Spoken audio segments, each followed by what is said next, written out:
오늘 사무엘하 9장의 말씀은 다윗이 그 사울의 손자인 무비보셋을 가슴에 품고 사랑하는 장면이 나오는 것이 오늘 사무엘하 9장 내용입니다.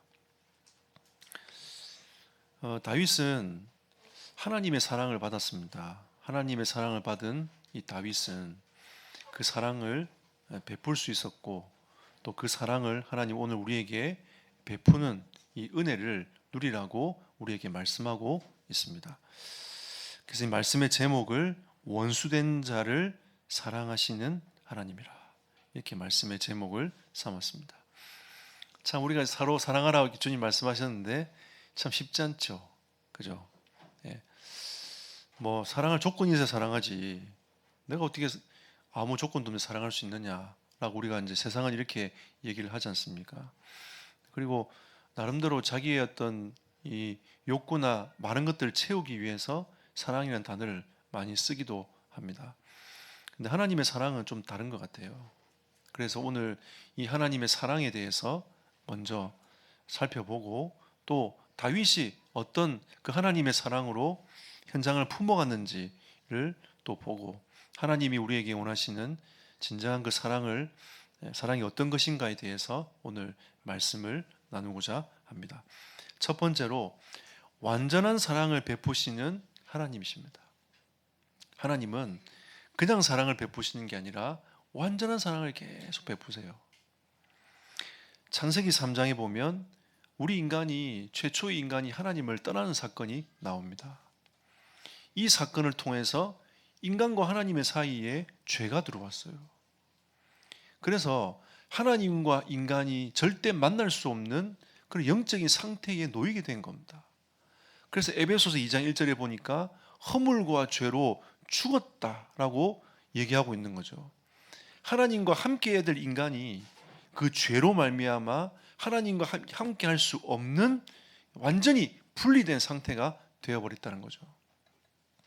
그 결과로 인간은 영적인 죽음이 찾아와가지고 계속 세상의 풍조를 따를 수밖에 없는, 세상의 그 길을 갈 수밖에 없는 영적인 상태에 놓이게 된 겁니다.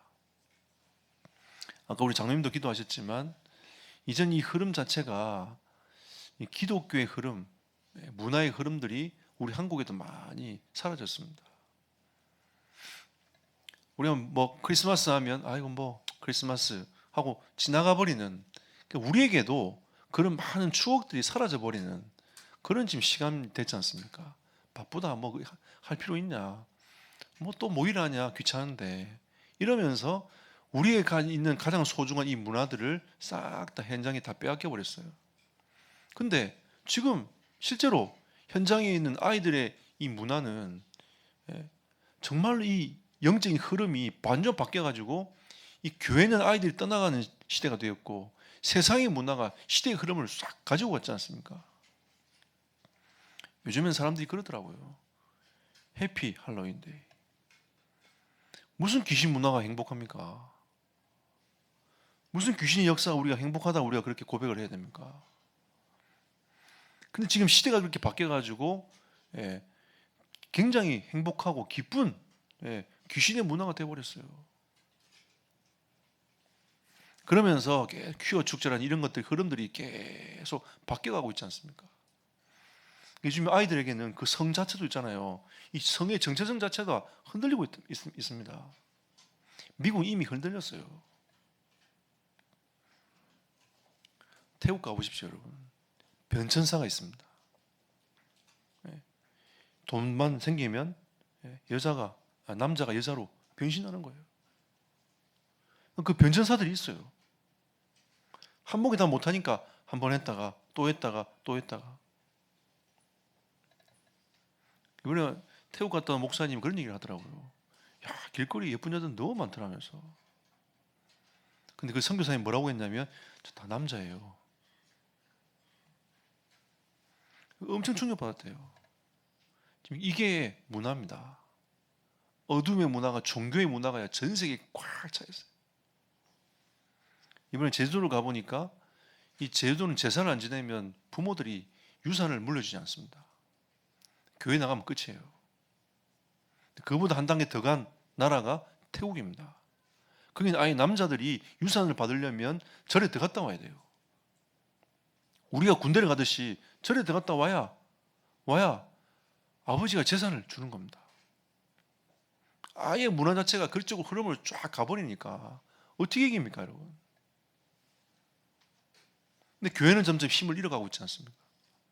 성도들은 예배를 등한시합니다. 이런 영적인 흐름들이 쫙 흘러가다 보니까 힘이 계속 빠지는 거예요. 지금 현장은 세상 풍조를 따르고 공중권세 잡을 따르는 흐름으로 계속 가고 있습니다. 돈이면 최고, 성공이면 최고, 그쪽으로 계속 가고 있지 않습니까? 그걸 이겨낼 수 있는 힘조차 없습니다. 거기 다 휩쓸려 다 딸려가 버려요. 그러다 보니까 하나님 보시기에 본질상 진노의 자녀라, 진노가 임할 수밖에 없는 영적 상태에 딱 머무르게 되는 겁니다. 하나님이 그걸 딱 아시고 인간이 타락하자마자 하나님께서 뭐라고 말씀하셨냐?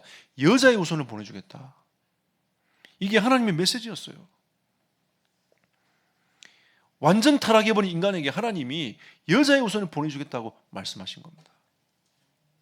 여러분, 기독교의 복음은 행위가 아닙니다.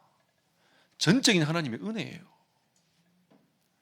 하나님이 완전히 타락해버린 인간에게 전적인 은혜를 딱 말씀하시지 않습니까? 여자의 후손이 아니고는 너희가 구원받을 수 없어. 내가 보내준 메시아가 아니고는 너희가 절대 구원받을 수 없어. 우리는 지금 계속 어떤 메시지를 쏟아냅니까? 그래도 이러면서 그래도 행위가 중요하지. 그래도 뭐가 중요하지. 우리의 복음의 시작은 완전 타락해버린 우리 인간을 하나님이 그리스도로 말미암아 회복했다. 이게 우리의 메시지입니다. 우리가 뭐 종교교육 얘기하지 않습니까? 칼빈 교리도 우리가 얘기합니다. 우리가 뭐 칼빈 교리 얘기하면서도 우리는 그렇게 안 믿어요. 그래도 그렇지 이러면서 네가 그럴 수 있느냐 이렇게 합니다. 여러분, 구원은 차별이 없어요. 누구에든지 예수를 믿으면 구원을 얻는 하나님의 은혜만 있을 뿐인 겁니다. 아멘. 하나님의 은혜가 우리에게 임하였단 말, 그게 하나님의 사랑입니다. 인간이 하나님을 떠난 그 순간 하나님은 우리에게 복음을 딱 주셨어요. 창세기 6장도 마찬가지 아닙니까? 얼마나 인간이 타락하는지 하나님 보시기에 한탄할 정도로 죄악이 가득 찬 겁니다. 뭐 착한 사람들은 그래도 뭐 좀 많이 꾹꾹 눌러 참지 않습니까? 사람은 다 참을 수 있습니까? 아니에요. 사람마다 약간 좀 참을 수 있는 그릇이 어떤 사람은 얕아. 조금만 뭐가 자기 마음에 안 들면 바로 폭발합니다. 좀 약간 깊은 사람들은 꾹꾹 눌렀다가 나중에 폭발해요. 언젠가는 폭발합니다. 사람들은. 하나님은요, 이 하나님 보시기에 죄악이 가득한 현장인 겁니다. 하나님이 말씀하셨어요. 홍수로 내가 심판하겠다 해놓고 하나님 바로 또 답을 딱 주십니다. 방주 안에 들어온 사람 다 산다. 그리스도 안에 들어오면 다 살아요. 하나님이 우리에게 이 은혜를 주신 겁니다. 사랑을 주신 겁니다. 모든 사람이 방주 안에 들어오면 다 살도록, 여자의 후손을 붙잡으면 다 살도록 하나님께서 길을 싹 다 이루어주셨어요. 또 창세기 11장에 보니까 하나님은 이제 대적하네. 우리가 탑을 쌓자, 올려가지고 하나님보다 너 올라서자 이러면서 하나님을 대적하는 자리로 계속 사람들이 가고 있는 겁니다. 그때 하나님이 언어를 흩어가지고 쫙 지면에 딱 흩어놓고 아브라함을 부르십니다. 그때 하나님은 메시아의 언약의 여정을 시작하시는 거죠. 하나님은 우리 인간이 잘못하고 죄악을 범하고 계속 하나님을 떠날 때마다 하나님은 거기에 사랑의 메시지를 계속 던지시지 않습니까? 근데 우리는 착각합니다. 하나님은 사랑이 아니라고. 뭐가 그렇게 우리는 하나님을 오해하고 있는 거죠. 하나님 왜 대답하지 않느냐고 계속 얘기하고 있습니다. 근데 실상은 가만히 들여다보니까 이게 창세기 3장이야. 실상은 가만히 들여다보니까 이게 창세기 6장이야. 우리 실상을 가만히 들여다보니까 이게 창세기 11장이야. 이게 지금 세상인 겁니다. 이 세상에 하나님은 계속 사랑의 메시지를, 그리스도가 아니면 안 된다는 이 사랑의 메시지를 계속 던지고 있는데 우리가 못 깨닫고 있는 거예요. 여러분, 노아 시대 때 사람들이 노아 보고 미쳤다고 했습니다. 미쳤다면서. 왜 산 위에다가 배를 짓냐면서. 그것도 그 배가 작은 배가 아니에요. 어마어마한 큰 배라. 사람들이 볼 때마다 미쳤다면서. 노아 노망 들었다면서. 그럼 그 자녀들이 뭐라고 얘기했습니까? 아버지 따라가지 마. 아버지 노망 들었어. 근데 계속 그 언약을 붙잡고 방주를 짓습니다. 계속. 어느 날 때가 딱 왔죠. 노아의 가정만 구원받았습니다. 이 창세기 11장도 보면서 하나님이 기가 막힌 거죠. 인간이 피조물이 하나님처럼 되려고 계속 지금 뉴에이지 문화, 프리미에스 문화 이런 문화들이 계속 들어오고 있지 않습니까? 우리도 지금 하나님이 주신 이 메시지를 잃어버리고 세상의 메시지를 계속 받다 보니까 어느 날 하나님 메시지가 싹 사라져요. 하나님 나를 사랑한데도 그게 사랑으로 느껴지지 않는 거죠. 하나님 우리에게 말씀하시는데 그게 아멘으로 받아들이지 않는 영적 상태가 되어버린 겁니다. 오늘 하나님 우리에게 이 말씀을 통해서 내가 너희를 사랑하고 있지 않냐. 하나님 우리에게 이렇게 말씀하고 계신 겁니다. 이 사랑을 받은 다윗이 그러면 어떤 은혜를 베풀었습니까? 이 다윗이 베푼 이 은혜는 하나님의 은혜와 같아요. 사무엘하 9장 1절에 보니까 이런 말씀이 나옵니다. 다윗이 이르되 사울의 집에 아직도 남은 사람이 있느냐? 내가 요나단으로 말미암아 그 사람에게 은총을 베풀리라 하니라. 이 요나단하고 딱 약속했던 그 언약이 있지 않습니까?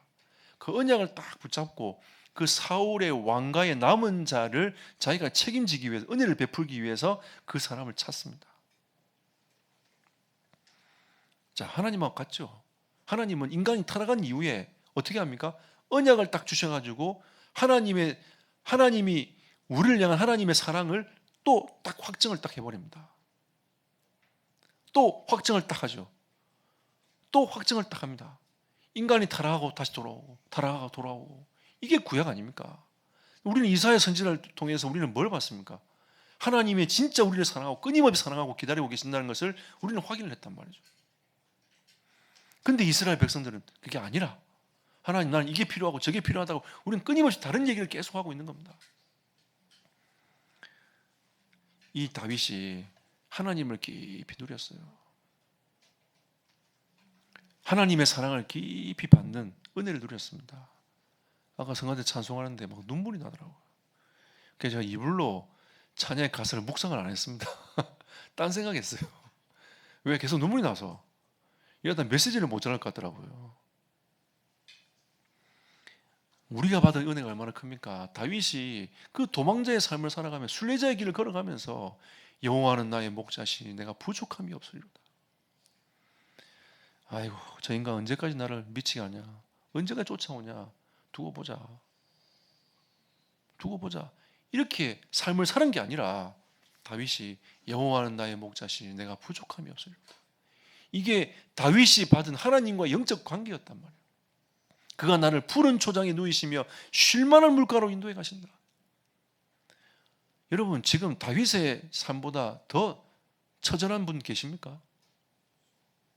우리가 지금 사실 어려운 삶을 살아가고 있지만 다윗은 정말 처절한 삶을 살아갔단 말이죠. 근데 그 삶 속에서 하나님과의 영적 관계가 어땠냐? 내 잔이 넘치나이다. 자기가 받는 그 은혜가 나는 지금 처절한 삶을 살아가고 있지만 나의 영혼은 하나님을 향해 즐겁고 감사하고 나는 그렇습니다 라고 하나님 앞에 고백하고 있지 않습니까? 이 다윗이 요나단과의 약속을 지키기 위하여 언약을 딱 내겁니다. 하나님이 창세기 3장 15절에 언약을 말씀하신 것처럼 창세기 6장 14절에 언약을 말씀하신 것처럼 아브라함을 불러서 언약의 메시지를 전달한 것처럼 다윗이 요나단과의 약속을 꺼내들어서 전달을 딱 합니다. 그리고 사무엘하 9장 3절을 보십시오. 왜 그렇게 얘기를 하냐? 왕이 이르되 사울의 집에 아직도 남은 사람이 없느냐? 내가 그 사람에게 하나님의 은총을 베풀고자 하노라. 하나님의 은총을 베풀고자 한다 했습니다. 그 은총이 무엇입니까? 7절이죠. 다윗이 그에게 이르되 무서워하지 말라. 내가 반드시 내 아버지 요나단으로 말미암아 내게 은총을 베풀리라. 내가 내 할아버지 사울의 모든 밭을 다 네게 도로 주겠고 또 너는 항상 내 상에서 떡을 먹을지니라.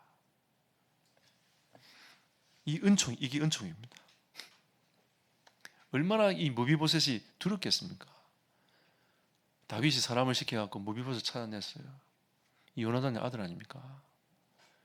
근데 여러분 이 역사를 보면 이 요나단의 그 유모가 무비보셋을 안고 가다가 아이를 떨어뜨렸어요.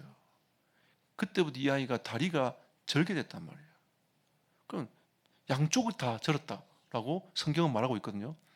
양쪽 절면서 쪼목쪼목 이렇게 절름발이로 산단 말이죠. 근데 그 시대의 절름발이는 굉장히 사람들이 이 저주받았다 이렇게 생각할 만큼 인생을 사는 사람 중에 한 사람입니다. 무비보셋 입장에 생각해 보세요, 여러분. 사울 할아버지가 비참하게 전쟁에 죽었어요. 사울 왕가는 완전히 무너졌습니다.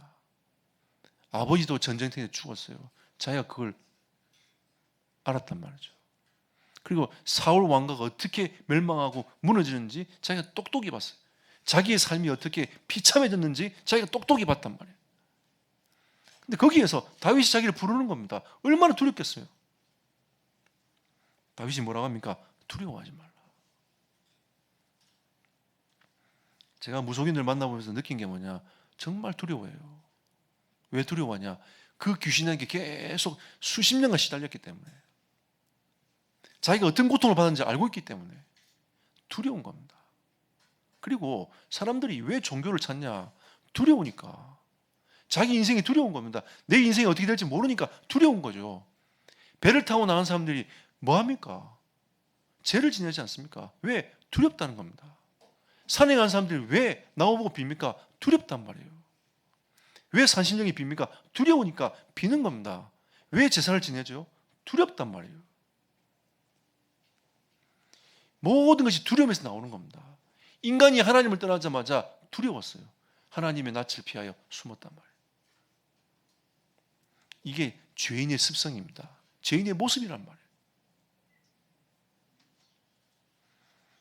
근데 제가 이 말씀을 가만히 묵상하는데 로마서 8장 말씀이 가슴에 쫙 다가오더라고요. 로마서 8장 15절에 너희는 더 이상 무서워하는 종의 영을 받지 아니하고 양자의 영을 받았느니라. 하나님의 말씀을 딱 하셔. 하나님이 우리에게 너희가 더 이상 무서워하는 종의 사단에게 시달리지 않고 영적으로 시달리지 않냐고 이제 하나님의 자녀가 되었다라고 우리에게 확정하면 도장을 딱 찍어버리는 겁니다. 하나님 무서워하지 말라고 했어요. 그리고 뭐라고 하죠? 사울의 모든 밭을 회복하게 할 거다.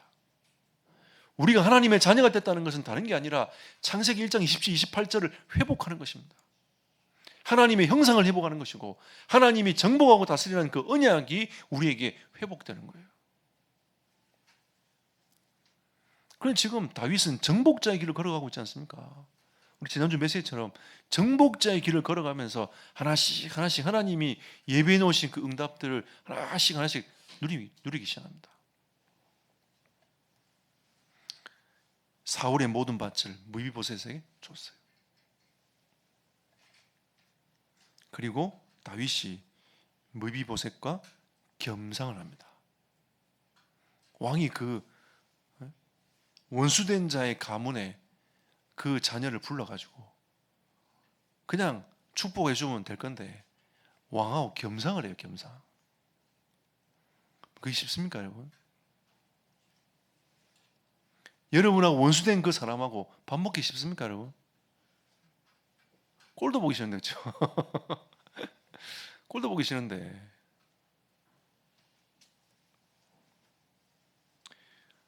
요즘에 진짜 이게 이 시대의 흐름 쭉 흘러가는 거예요. 꼴도 보기 싫은 사람은 밥 밖에 먹기 싫고 같이 있기 싫고. 예.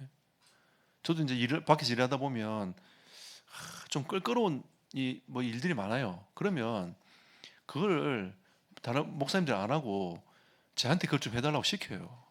왜냐하면 저는 껄끄러운 사람이 별로 없거든요. 그러니까 저한테 시킵니다. 그럼 이게 내한테 시키냐니까 난 껄끄러워서 말을 못 하겠다면서 내보고 해달라면서 얘기를 한단 말이에요. 우리가 조금 껄끄러워도 만나기 그렇고 악수하기 그렇고 웃기도 그렇고 밥 먹기는 더 힘들고. 그런데 다윗이 무비보셋 데리고 와가지고 뭐하냐? 겸상을 따르는 겁니다. 그럼 자기 자녀들은 뭐라고 생각하겠습니까? 저 인간이 왜 와? 이렇게 생각 안 하겠어요? 우리는 성경을 너무 이상적으로 생각하는데 현실적으로 가만히 생각해 보면 그렇단 말이에요. 다윗의 인생 자체가 그래요.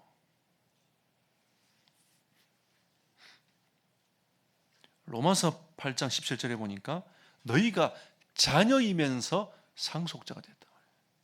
우리는 하나님의 자녀이면서 하나님의 나라를 상속을 받는 하나님의 나라를 누릴 수 있는 그 은혜를 입게 된 겁니다. 할렐루야. 여러분 우리는 이 땅에 사는 날 동안에 이 땅의 것을 바라보고 거기에 매이는 것이 아니라 이 땅의 것은 복음 누리고 전도 선교하고 후대 살리고 이 일을 위해서 하나님이 이 땅에서 우리에게 이 축복을 허락하신 겁니다. 그리고 이 다윗이 뭐라고 하냐면 무비보셋의 자녀까지 오라고 하는 거죠. 데려와 가지고 은혜를 끼칩니다. 참, 이게 진정한 하나님의 사랑이 아닙니까? 우리 인생 자체가 이렇지 않았습니까?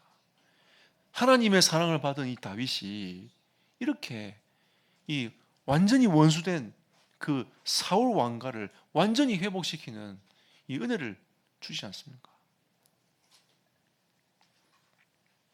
하나님의 사랑은 완전한데 그 완전한 사랑을 받은 이 다윗은 모든 영혼을 가슴에 품습니다.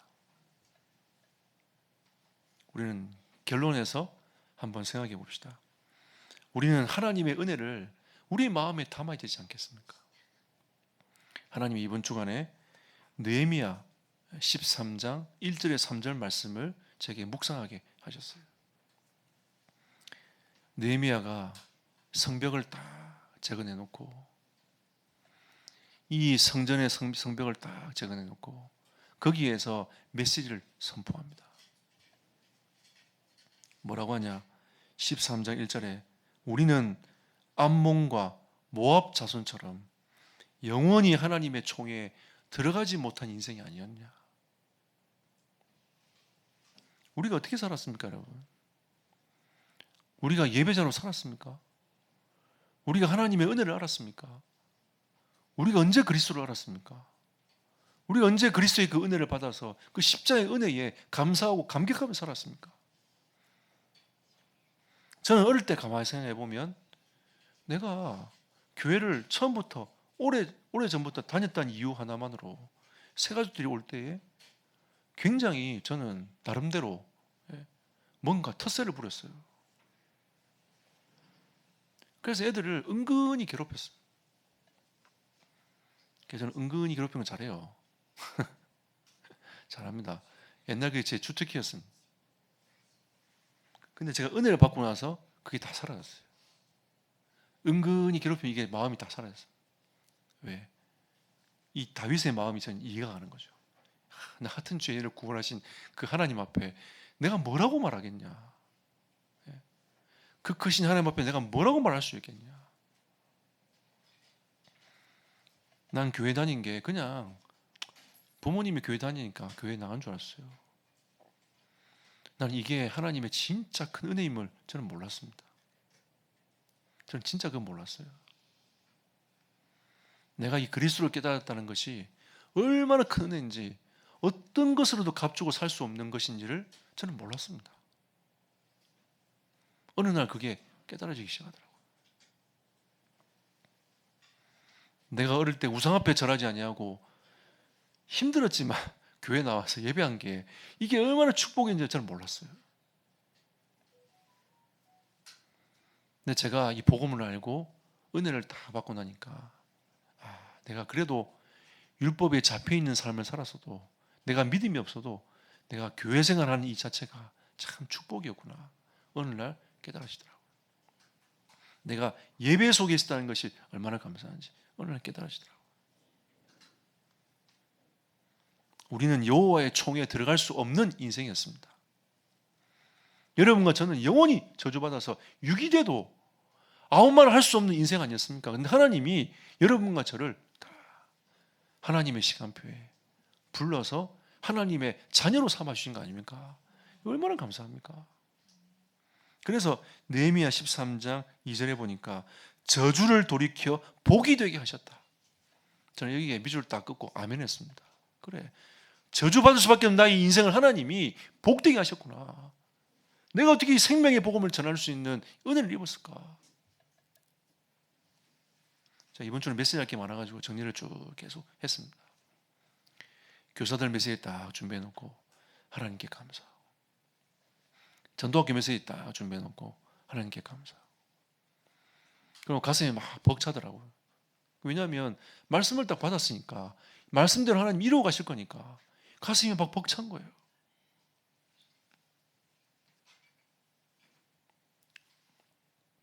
또 어떤 교사가 이제 카톡을 올렸는데, 제가 교사 메시지 했던 거 가지고 또 카톡을 올렸더라고요. 메시지가 들어갔구나. 또 감사하고. 또 참 코로나 때 이 현장 가기 얼마나 힘들었습니까? 제가 가봐야 태안 가서 좀 일찍 가가지고 좀 여기저기 좀 다녀본 거, 그 말고는 별로 없거든요. 근데 이번에는 공식적으로 이제 우리가 뭐 전도학교 하면서 캠프다 딱 해서 우리 장로님 그 마을에 갔단 말이에요. 가는데 얼마나 좋은지 마음이 너무 좋은 거예요. 가서 현장에서 기도하고, 또 그동안 기도해왔던 분들 또 만나러 갔는데, 또 한 분을 만나러 갔더니 거기는 아예 뭐 집 앞에서부터 막 부적 이렇게 막 붙여놓고, 안에 뭐 붙여놓고 막 난리를 났더라고요. 그러니까 거기는 기도하고 나왔어요. 두 번째 집을 갔습니다. 그랬더니 이제 이 어르신 두 분이 이 마당에서 콩을 이렇게 쫙 이렇게 하고 계시더라고요. 앉아가지고 이런저런 얘기를 했습니다. 저도 같이 콩 안에 있는 그거 같이 골라내면서 얘기를 계속 했어요. 우리 할머니는 우리 집사님이 맡아서 얘기하고, 저는 할아버지 맡아서 얘기하고, 이렇게 저렇게 얘기하다 보니까 5년 전에 저 히말라야에서 교사가 등반하다가 그 실종된 사건이 있었습니다. 그 아버지인 거예요. 이 공주에서 이 아버지구나. 아들을 찾았어요. 그래서 그 유해를 못 가져오고 거기서 화장을 해가지고 가지고 왔다 하시더라고요.